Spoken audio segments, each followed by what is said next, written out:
another date.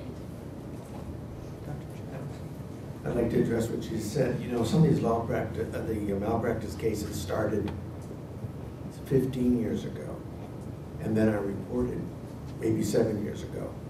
So they're long and protracted. So if you went back and had a reported case, say within the 7 years, that case could have started 5 years earlier. So then you're actually going back 12 years. You still following?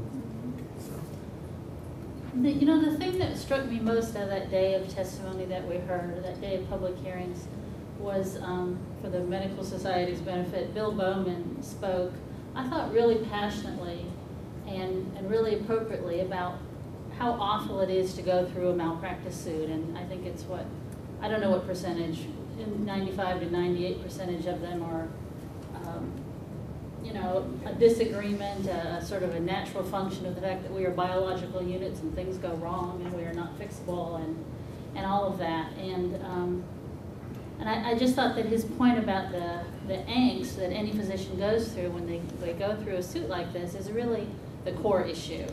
And that our responsibility should be to, on the one hand, reflect the current trends in the communication of information in the world today, which is dump all of the data out there and let the public decide on their own. I mean, that is absolutely the trend with the World Wide Web.